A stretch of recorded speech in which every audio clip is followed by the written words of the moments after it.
পশ্চিমবঙ্গের মহিলাদের জন্য দারুণ খুশির খবর। আপনারা যারা অপেক্ষা করছিলেন যে অন্নপূর্ণা যোজনার অনলাইন আবেদনটা কবে থেকে শুরু হবে, তো এখন বর্তমানে সবার জন্য খুশির খবর যে আজ থেকে অর্থাৎ শুরু হয়ে গেছে। 1লা জুন থেকে আগামীকাল থেকে 2026 1লা জুন থেকে অনলাইনে শুরু হয়ে গিয়েছে।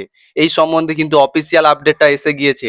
আপডেটটা কোথায় দেওয়া হয়েছে, কিভাবে তোমরা দেখবে, অনলাইনে আবেদন করতে হবে, এই ভিডিওতে আমি বলবো। তার জন্য অবশ্যই ভিডিওটি পুরো দেখে নিন, স্কিপ করবেন না, পুরো ভিডিওটি দেখতে থাকুন। পুরো ডিটেলসে বলবো আমি।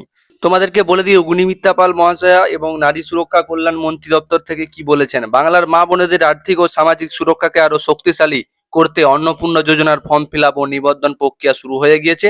আজ থেকে আবার কিন্তু অনলাইনে প্রক্রিয়া কিন্তু চালু হয়ে গিয়েছে। 1লা জুন থেকে অলরেডি চালু হয়ে গিয়েছে। তোমরা আজ 2 জুন, আজ থেকে অনলাইন পোর্টালে কিন্তু আবেদন করা যাচ্ছে। তোমরা কিন্তু অনলাইনেও আবেদন করতে পারবে। তারপরে তোমাদেরকে একটা নোটিশের মাধ্যমে আমি বলে দিই, রাজ্যপালের নির্দেশক্রমে জানানো হয়েছে যে পশ্চিমবঙ্গ সরকারের অন্নপূর্ণা যোজনা চালু করা হলো। এই যোজনার মাধ্যমে রাজ্যের সকল মহিলা বাসিন্দাদের প্রতি মাসে নিশ্চিত আর্থিক সহায়তা প্রদান করা হবে, যার পরিমাণ মাসিক 3000 টাকা। এই সহায়তা নারীদের ক্ষমতাবান এবং সামাজিক অর্থনৈতিক উন্নয়নের উদ্দেশ্যে প্রদান করা হবে নিম্নলিখিত শর্ত সাপেক্ষে। এক হচ্ছে, তোমাদেরকে বলে দিই কি কি কারণে কিন্তু এবং কারা কারা কত বছর বয়স থেকে পাবে এবং কারা কারা পাবে না, সবকিছু কিন্তু এই ভিডিওতে বলবো। আবেদনকারীর বয়স কিন্তু 25 থেকে 60 বছরের মধ্যে হতে হবে। তিনি কিন্তু অবিবাহিত বিবাহিত সবাই কিন্তু পাবে 25 থেকে 60 বছরের মধ্যে বয়স হলে।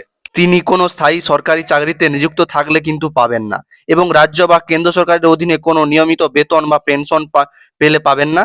তিনি কোনো সরকারি বা আধা সরকারি সংস্থা, পঞ্চায়েত, পৌরসভা, স্থানীয় সংস্থা, বিদ্যালয়, শিক্ষা প্রতিষ্ঠান ও রাজ্য সরকারের সাহায্যপ্রাপ্ত শিক্ষা প্রতিষ্ঠানের শিক্ষকতা বা অশিক্ষক পদে কর্মরত থাকলে কিন্তু তোমরা এই অন্নপূর্ণা যোজনার ফর্ম ফিল আপ করো না, পাবে না।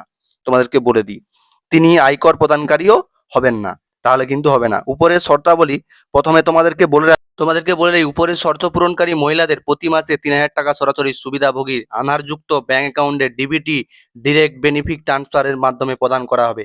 এই ব্যবস্থা কিন্তু 1লা জুন 2026 থেকে কার্যকর হয়ে গেছে, এবং মুখ্যমন্ত্রীর সঙ্গে বলে দিয়েছে বুধবার থেকে কিন্তু অনেক অ্যাকাউন্টে কিন্তু টাকা ঢুকতে চলেছে। লক্ষ্মী ভান্ডার যোজনায় অধীনে যেসব সুবিধাভোগী রয়েছেন তাদের মধ্যে মৃত বা স্থানান্তরিত বাদ দেওয়া বা অনুপস্থিত ভোটারের SIR 2026 চলাকালীন চিহ্নিত বাদ দিয়ে বাকি সকল উপযুক্ত মহিলাদের অন্নপূর্ণা যোজনার অন্তর্ভুক্ত করা হবে। SIR ট্রাইব্যুনাল বা আবেদন নাগরিকত্ব CA সংশোধনী আইন এর অধীনে যাদের আপিল দাখিল করা হয়েছে তারা আবেদন করতে পারবেন, এবং এই নতুন যোজনার আওতায় আর্থিক সহায়তা পাবেন। মৃত ও স্থানান্তরিত সুবিধাভোগীদের নাম কিন্তু পরবর্তীতে নিয়মিতভাবে বাদ দেওয়া হবে এবং বাদ চলে যাবে। নতুন আবেদনকারীর জন্য 1লা জুন 2026 থেকে অন্নপূর্ণা যোজনা পোর্টালে কিন্তু অনলাইন আবেদন প্রক্রিয়া শুরু হবে, সেটা আমি আগে বললাম তোমাদেরকে। অন্নপূর্ণা যোজনার অধীনে প্রাপ্ত সকল আবেদন সংশ্লিষ্ট সরকারি কর্মকর্তাদের যথাযথ যাচাই বা বাছাই করবেন, তারপরে আপনাদেরকে দেওয়া হবে। গ্রামীণ এলাকার জন্য ব্লক ডেভেলপমেন্ট অফিসার BDO এবং শহর এলাকার জন্য সাব ডিভিশন অফিসার SDO উপযুক্ত আবেদনকারী তালিকা প্রস্তুত করে সংশ্লিষ্ট জেলা শাসকের নিকট অনুমোদন জন্য পাঠাবেন। কলকাতা পৌর এলাকার ক্ষেত্রে এই প্রক্রিয়া সম্পন্ন করতে কলকাতা পৌর সংস্থার কর্মকর্তারা নামবেন। অনুমোদিত তালিকার অন্নপূর্ণা যোজনা পোর্টালে আপলোড করা হবে। সংশ্লিষ্ট জেলায় জেলা শাসকদের জেলার জন্য অনুমোদনকারী কর্তৃপক্ষ হিসেবে দায়িত্ব পালন করবেন। কলকাতা পৌর সংস্থার ক্ষেত্রে কমিশনার কলকাতা পৌর অনুমোদন কর্তৃপক্ষ হিসেবে দায়িত্ব পালন করবেন। এই বিভক্তি অর্থ দপ্তর এবং গ্রুপ সম্মতি জারি করা হলো।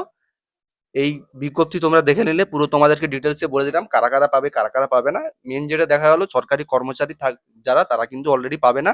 নির্ভয়ের কোনো কারণ নেই। তোমরা অনেকে বলছো যে এই থাকলে ওই থাকলে পাবে না, যারা সরকারি চাকরি করে তারা একমাত্র পাবে না। তা বাদে কিন্তু সকলে কিন্তু পেতে চলেছো। তাই তোমরা সকলে ফর্মটা ফিল আপ করে নাও। এবং তোমাদেরকে বলে রাখি যে এই ফর্মটা কিন্তু অনলাইন কিংবা অফলাইনে চালু হয়ে গিয়েছে। যারা এখনো ফিল আপ করেন তাদের চিন্তার কোনো কারণ নেই। 90 দিন পর্যন্ত কিন্তু এখনো ফর্ম ফিল আপ হবে, এখনো 3 মাস ধরে ফর্ম ফিল আপ হবে। অত তাড়াহুড়োর কিছু নেই। তোমাদের বাড়িতে, গ্রামের থাকলে তোমাদের বাড়িতে BDO অফিস থেকে লোক এসে ফর্ম ফিল আপ করে নিয়ে যাবে। অত তাড়াহুড়োর কিছু নেই, তোমাদের ফর্ম তারা এসে ফর্ম ফিল আপ করে নিয়ে যাবে। তো তোমাদেরকে আমি একটি ভিডিওর মাধ্যমে দেখিয়ে দেবো যে কিভাবে তোমরা অনলাইনে ফর্মটা ফিল আপ করবে। তার জন্য কিন্তু চ্যানেলটি সাবস্ক্রাইব করে রাখবে, পাশে থাকবে নিত্য নতুন ভিডিও পেতে। চলো টাটা বাই বাই, দেখা হচ্ছে নেক্সট ভিডিওতে অনলাইন ভিডিও নিয়ে।